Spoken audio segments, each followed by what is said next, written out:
So, homosexuality as a serious apologetic issue. I was born 1960, and during my short lifetime, if I can say so, the view in my culture on homosexuality has changed dramatically.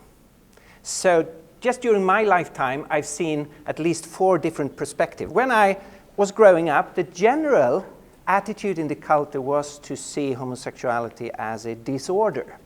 And the general attitude was not to affirm homosexuality. It gradually changed into people started to think that, well, maybe homosexuality is not the natural thing or the best thing, but for a certain group of people, there is no other choice. They have not chosen this, and it cannot change. So it is a kind of emergency solution for some people. It shouldn't be generally affirmed or experimented with, but you have to accept that a certain group will live according to that lifestyle. Thirdly, the whole culture moved into saying, well, you cannot have that kind of down-looking on homosexuality. It needs to be viewed as a variation, an equivalent variation, one of the many signs of diversity and plurality. So it's more of a fascinating variation within reality, and it needs to be affirmed, and we should rejoice over this diversity. And for some people, it then moved into claiming this is actually a superior lifestyle. Gays have more fun. It's a more authentic life because you have not just followed the flow, going with the majority, but you have actually personally made a very conscious choice in terms of how you want to express yourself. So that's a huge change in a few decades for a culture. And of course, still there are variations. It depends on which generation you belong to. But in Sweden, I would say that the majority of people would affirm position 3. It's an equivalent variation.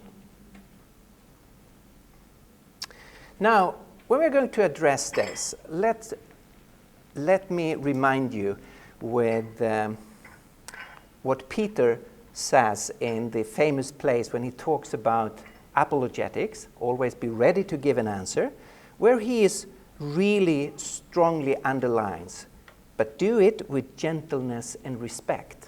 I think every time when we're talking about sexuality, we should remind ourselves about gentleness and respect. These are complicated issues. They are deeply personal issues. It can often be very painful and hurtful issues. And we should show respect, both towards the issues themselves and even more so to individual people, to persons who may struggle in a way that we have not a clue about. So let us remind of that to show gentleness and respect when we dialogue about this. There are many obstacles in trying to come into a dialogue on this issue. One is, of course, that it's often such a big difference between what is said and what is heard.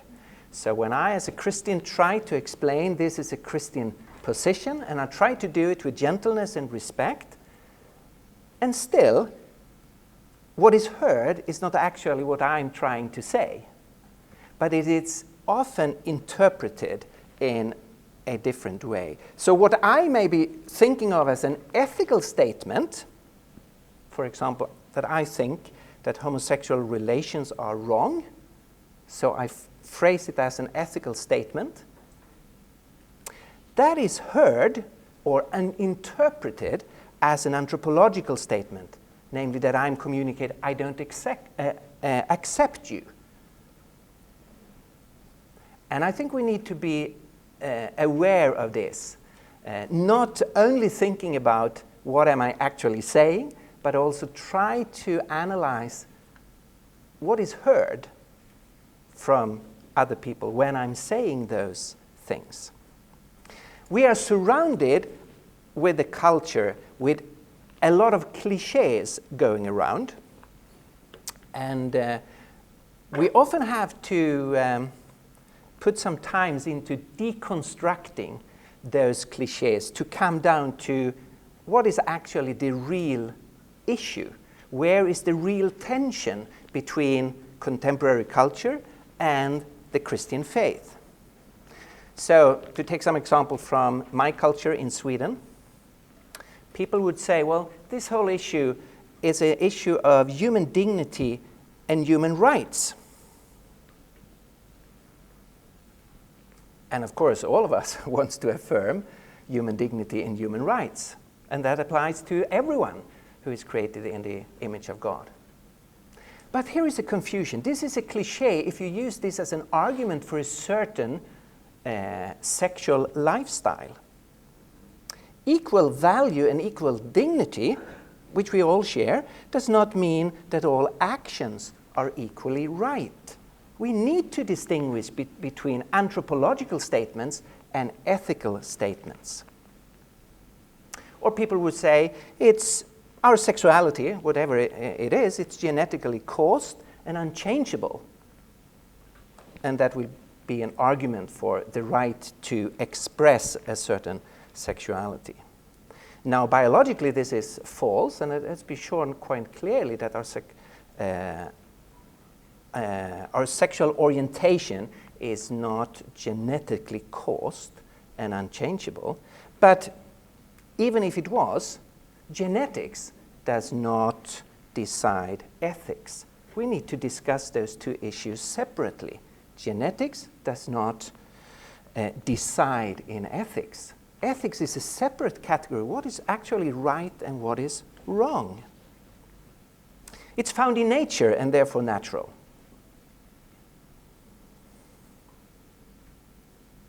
Yeah, we can see things we would we think of like homosexual behavior in nature, but nature and animals are not our moral model. It's a very dangerous route to go. It's actually a non-argument. What's happening in the animal kingdom cannot be directly transferable to the human relationships. Love can never be wrong. How can you be critical towards love? No, I'm not. I'm all for love. Love is always right. Love meaning to have compassion, to care for, to be committed to support, to help a person. Of course, love is never wrong. But not all love should be sexual expressed. Sexual acts can be right or they can be wrong. I recently met some Christians who wanted to live out their homosexual orientation, and for them the decisive argument were, I've prayed about it and I feel peace before God. So they were Christians, and that was their argument. Now, that's very important, of course, when we think about different issues, that we pray and we search peace from God. But in big ethical or theological issues, that is not enough. God also guides us through reason, through conscience, and if you're a Christian, through His Word. And we need to have all those things come into play. So it's not a sufficient response. So we need to do a lot of deconstruction. I could mention a number of more cliches that we need to try to think through and say, these are not the real issue. We are not still discussing the real tension between our culture and the Christian faith. Let me just notice that the term homosexuality is not within the Christian scriptures. Does not belong traditionally to a Christian vocabulary.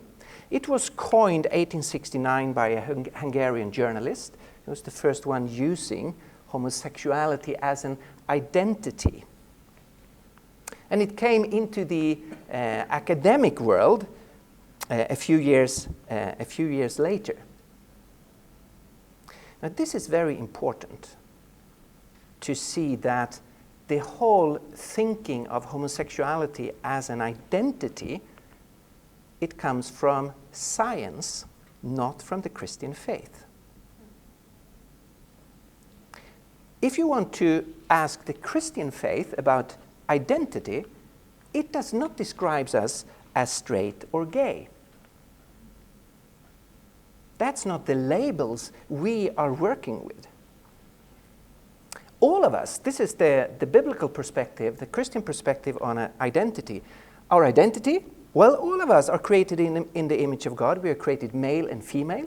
We are valuable, important, loved by God because we are unique beings. We are created in His image.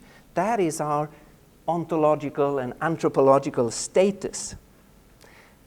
We as high beings created in the image of God have fallen into sin, all of us, and are broken people separated from our Creator, and that is our biggest problem, our relationship to God. But since that is broken, all our other relationships are also broken. And now through the gospel, through Jesus Christ, we are called back to God to have a restored relationship to Him and gradually be renovated as human beings, looking forward to the great day of resurrection when everything will be healed again. Our individual desires and abilities or disabilities or dysfunctions does not define us as human beings according to the Christian faith.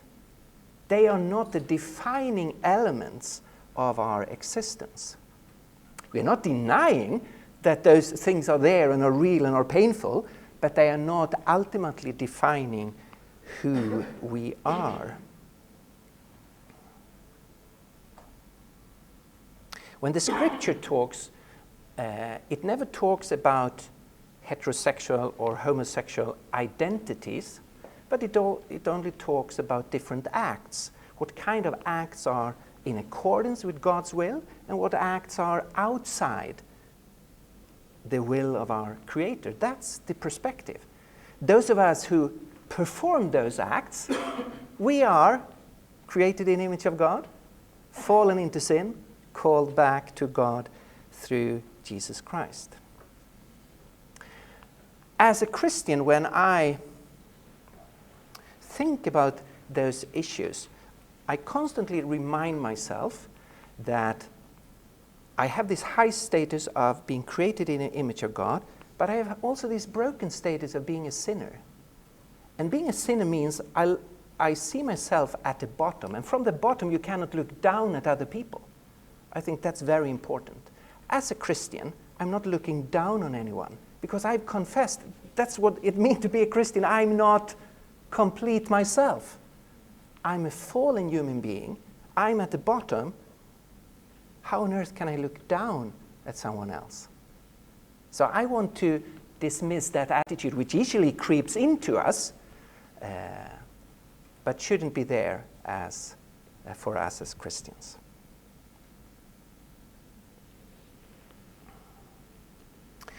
So if we then try to evaluate what to think about homosexuality and about homosexual relationships, how can we do that?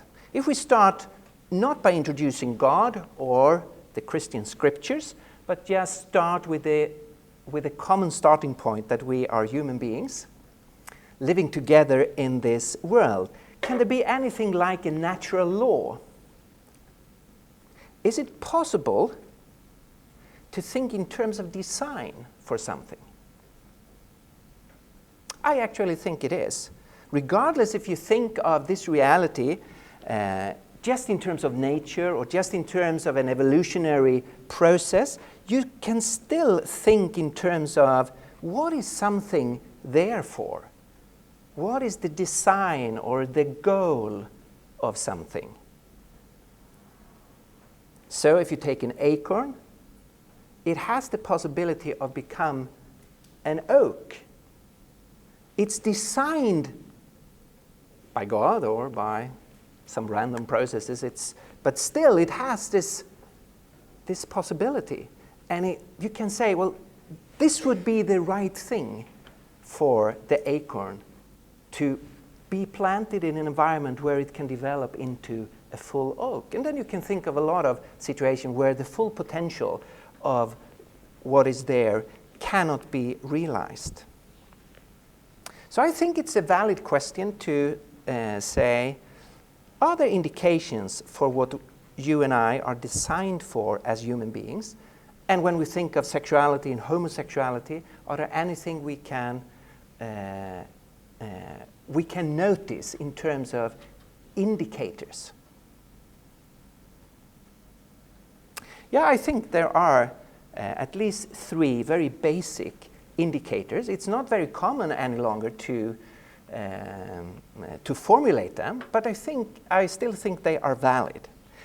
There are physically indications. If we look at ourselves, our bodies, our sexual organs, it is a man's and a woman's body that belong together sexually.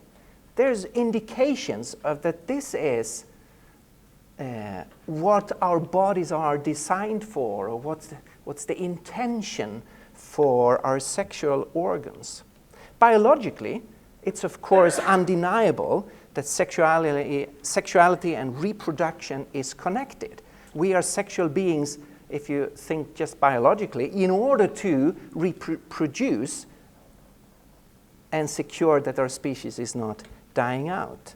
And of course, homosexual relationships are, by principle, biological sterile. Notice I've said biologically. In many other areas they are not, but biologically, of course, they are sterile. And if you want procreation, you have then to borrow from the heterosexual world, which is, of course, happening all the time now with insemination. And thirdly, it's not as clear as the other, but psychologically, an homosexual relation lacks the complementarity between male and female. Now, I think these are indications in a certain direction. What's the intention for us as human beings? When I've said that, let me underline an important thing. There is a huge difference between moral and legal issues. All laws should be moral. All morals shouldn't be put into laws. I will give you a moral perspective on same-sex relations, but not a legal one. I'm a strong proponent for a free and open society where people are free to live the way they choose themselves. Of course, there are some limits to that. But broadly speaking, I'm for a free and open society. So this is a moral discussion, not a legal discussion. So people are free to choose their way of life themselves. But then we need to have this discussion. What is a good and what is a less good way of life? This needs to be distinguished from the discussion we have on same-sex marriage. That is a legal discussion. All societies have legal definitions of marriages, and you have to.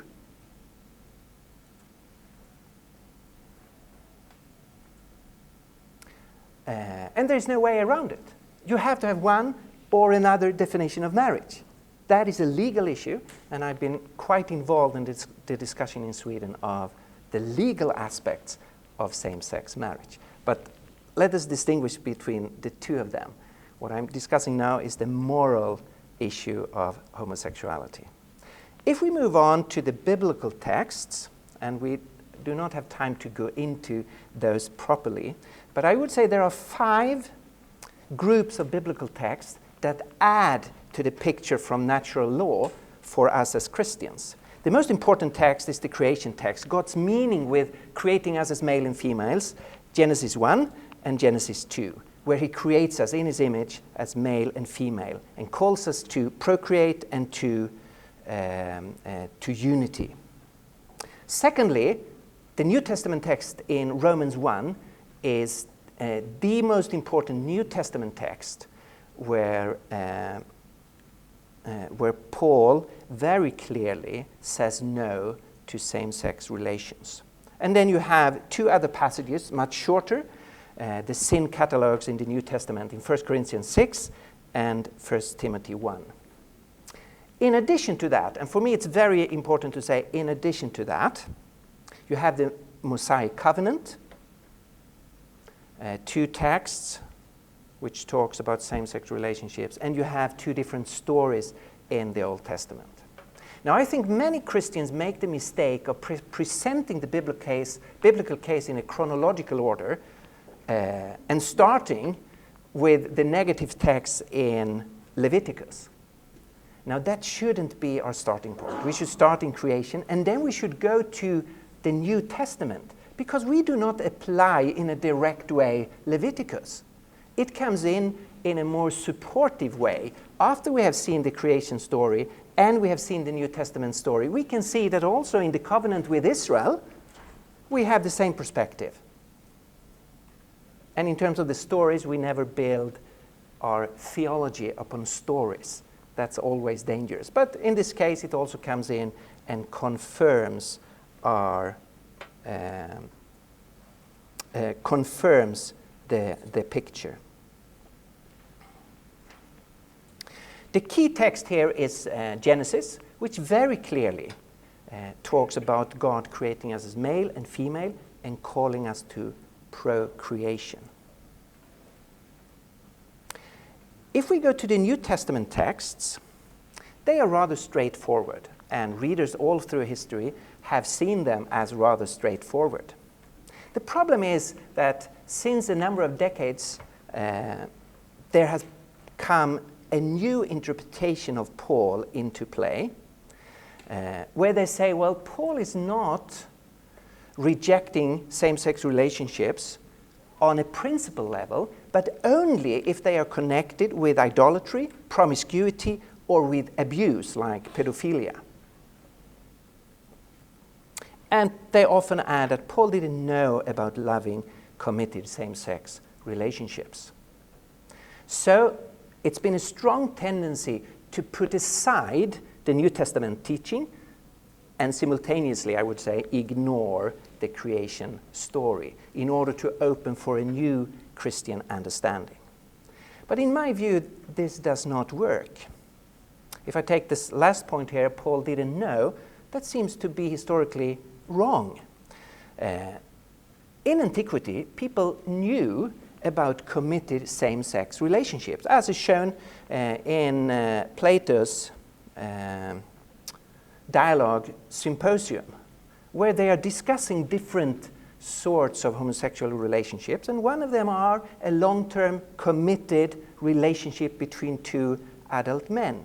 So it's not a new or just only a contemporary phenomenon.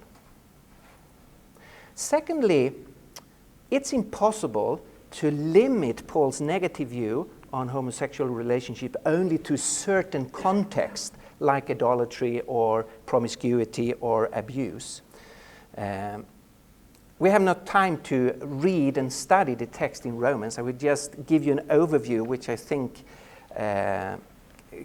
helps us to understand that text. 5 observations for the text in Romans. There is an overall logic in Romans 1 where Paul is going through how we as human beings have dethroned God and put creation over above the Creator. We have made reality inside out, upside down. That's the overall logic, the tragic of the human condition. Then in verse 24 to 27, he talks specifically about same-sex relationship, both between men and between women. And there he highlights the homosexual relationships, not because it's worse than other sins, but because of its pedagogical function. It illustrates his overall argument of turning things upside down. Therefore, it's first in a list of then 21 other sins. It's important to notice that there is mutuality when Paul describes the men and the women who are having sex together, it's not an abuse situation, it's a mutual situation. They were inflamed with lust for another, so it's not abused. There's strong reference to the creation story. It starts with that all the way since creation, and Paul refers to the animal, quotes from Genesis 1. And of course, we can think of the identity of the author. This is a Jew who is writing this. And we know very well the Jewish view on homosexuality in antiquity. There was a universal Jewish view. Josephus, Philo, and others, they rejected same-sex relations with the creation story as an argument. So I don't see how the new interpretation can stand up for a critical analysis.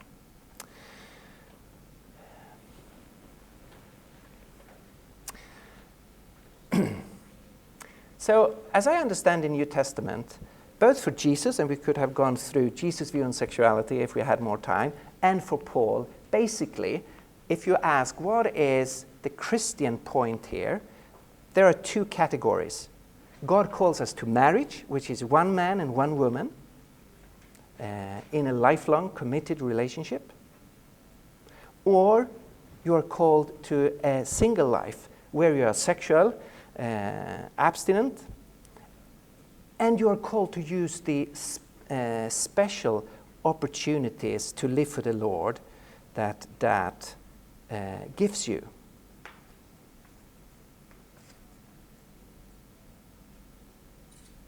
And let me end with a quote from Jesus, which is not directed to any specific group or any specific sexuality, but it's directed to anyone who is called to be a disciple, who's pondering over the cost of being a disciple of Jesus. Anyone who loves their father or mother more than me is not worthy of me. Anyone who loves their son or daughter more than me is not worthy of me. Whoever does not take up the cross and follow me is not worthy of me.